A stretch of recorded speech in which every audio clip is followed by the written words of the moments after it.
તો ગાંધીનગરમાં આરોગ્ય કર્મચારીઓ પડતર માંગોને લઈને ધરણા કરી રહ્યા છે। ત્યારે ગુજરાત રાજ્ય જિલ્લા પંચાયત આરોગ્ય કર્મચારી મહાસંઘના પ્રમુખ રણજીતસિંહ મોરીએ નિવેદન આપ્યું। તેમણે કહ્યું કે જ્યાં સુધી ગ્રેડ પેમાં સમાવેશનો ઠરાવ પસાર ન થાય, ખાતાકીય પરીક્ષા રદ ન થાય ત્યાં સુધી હડતાળ યથાવત રહેશે।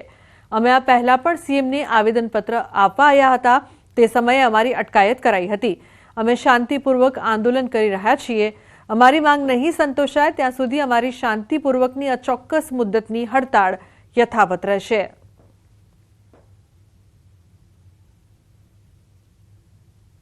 અહીં ગાંધીનગર ખાતે 17/3/2025થી અચોક્કસ મુદતની હડતાલ જાહેર કરી ચૂક્યા છીએ। જ્યાં સુધી અમારા આ બે પ્રશ્નોના જીયા ઠરાવ નહીં થાય ત્યાં સુધી અમારી અચોક્કસ મુદતની હડતાલ શરૂ જ છે અને શરૂ જ રહેશે। તો રાજ્યભરમાં આરોગ્ય કર્મચારીઓની હડતાળ ચાલી રહી છે, ત્યારે મહેસાણા જિલ્લામાંથી પણ 561 આરોગ્ય કર્મચારીઓ હડતાળ પર છે, જેને લઈને 236 જગ્યાઓ પર નવા સ્ટાફની વૈકલ્પિક વ્યવસ્થા કરાઈ છે। NHM પ્રોગ્રામ અંતર્ગત અને આઉટસોર્સિંગ એજન્સી મારફતે વૈકલ્પિક કર્મચારીઓની વ્યવસ્થા કરવામાં આવી છે।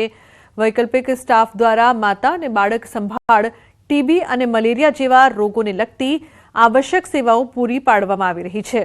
લોકોને આરોગ્ય સેવાઓમાં કોઈ તકલીફ ન પડે તે માટે તમામ જરૂરી પગલાં આરોગ્ય વિભાગ દ્વારા લેવામાં આવી રહ્યા છે।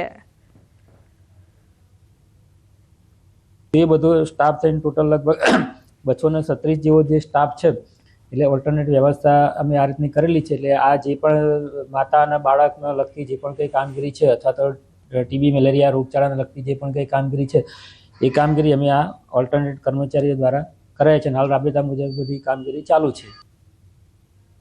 તો છોટાઉદેપુરમાં આરોગ્ય કર્મચારીઓની ગંભીર બેદરકારી જોવા મળી।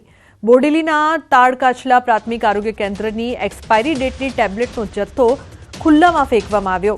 દવાખાનાના કમ્પાઉન્ડમાં PM રૂમ પાસે એક્સપાયરી ડેટવાળી દવાઓનો જથ્થો જોવા મળ્યો। મેડિકલ વેસ્ટ આ રીતે ફેંકાતા એક જાગૃત નાગરિકે વિડીયો વાયરલ કર્યો છે।